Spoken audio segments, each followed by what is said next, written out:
Assalamu alaikum, dear brothers and sisters. Please do share and like our video. For routine upcoming Islamic videos, subscribe our channel and press the bell icon. Jazakillah khair. Remember us in your prayers. السلام علیکم۔ آج ہم جو آپ کو کہانی سنانے جا رہے ہیں یہ ایک ماں کے پیار کی ہے۔ ماں چاہے انسان کی ہو چاہے جانور کی، بہت ہی پیار کرتی ہے اپنے بچوں سے۔ ایک دفعہ سمندر کے کنارے ایک درخت پر ایک چڑیا بیٹھی ہوئی تھی جس پر اس کا گھونسلہ تھا۔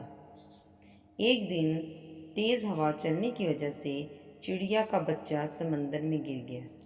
چڑیا بچی کو نکالنے لگتی تو اس کے پر گیلے ہو جاتے اور وہ لڑکھڑا جاتی۔ اس نے سمندر سے کہا، اپنی لہروں سے میرا بچہ باہر پھینک دے، مگر سمندر نہ مانا۔ چڑیا بولی، دیکھ میں تیرا سارا پانی پی جاؤں گی، تجھے ریگستان بنا دوں گی۔ سمندر اپنے غرور میں گر جا کہ اے چڑیا، میں چاہوں تو ساری دنیا کو غرق کر دوں۔ میں سمندر ہوں جسے چاہے تباہ کر دوں گا، اور تو ایک معمولی سی چڑیا ہے، تو پھر کیوں خود کو تباہ کرنے پر تلی ہوئی ہے؟ چڑیا بولی، تم نہیں مانو گے، چل پھر خشک ہونے کو تیار ہو جا۔ اسی کے ساتھ اس نے ایک گھونٹ بھرا اور اڑ کر درخت پر بیٹھ گئی۔ پھر آئی، پھر گھونٹ بھرا، پھر درخت پر بیٹھ گئی۔ یہی عمل اس نے 7 یا 8 بار دہرایا تو سمندر گھبرا کے بولا، پاگل ہو گئی ہو کیا؟ کیوں مجھے ختم کرنے پر تلی ہو؟ مگر چڑیا اپنے دھن میں یہ عمل دہراتی رہی۔ پھر صرف 20 یا 25 دفعہ اس نے ایسے ہی پانی پیا اور پھر سے درخت پر جا بیٹھتی۔ سمندر اس کے اس عمل سے بہت ہی گھبرا گیا اور اس نے اپنی لہروں سے اس چڑیا کے بچے کو باہر پھینک دیا۔ دور کھڑا درخت جو یہ سارا ماجرا دیکھ رہا تھا، اس نے سمندر سے پوچھا کہ یہ تم نے کیا کیا ہے؟ تم تو ایک بہت طاقتور ہو، تم جسے چاہے برباد کر سکتے ہو، پھر تم اس چڑیا سے کیوں ڈر گئی؟ مجھے یہ بات سمجھ نہیں آئی ہے کہ یہ کیا ماجرا ہے۔ میں بہت حیران ہوں کہ اس معمولی سی چڑیا سے تم ڈر گئے ہو۔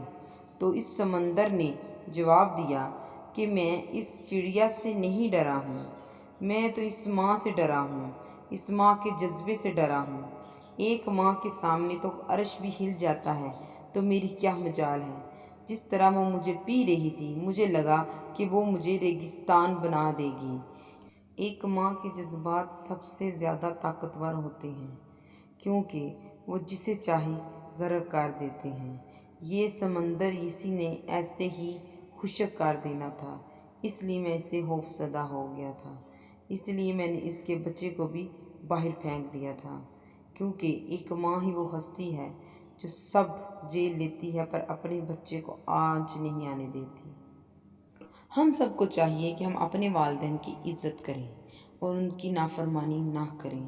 اللہ تعالی ہم سب کو یہ توفیق عطا فرمائے کہ ہم اپنے والدین کے لیے ایک نیک اور فرمانبردار اولاد بنیں اور ان کو کسی چیز کی تکلیف نہ ہونے دیں، کیونکہ سب سے بڑی ہستی ہی اس کی ماں ہے۔ جیسے اللہ تعالیٰ نے اپنے آپ کو ایک ماں سے ہی تشبیہ دی ہے کہ 70 ماؤں سے زیادہ ایک اللہ پیار کرتا ہے، کیونکہ اس دنیا میں سب سے زیادہ پیار اس کی ماں ہی کرتی ہے۔ تو ہمیں اپنی ماں کی عزت کرنی چاہیے اور اس کی طاقت کو پہچاننا چاہیے کہ وہ چاہے تو عرش کو بھی ہلا کے رکھ سکتی ہے۔ دعاؤں میں یاد رکھیے گا۔ جزاک اللہ خیر۔ اللہ حافظ۔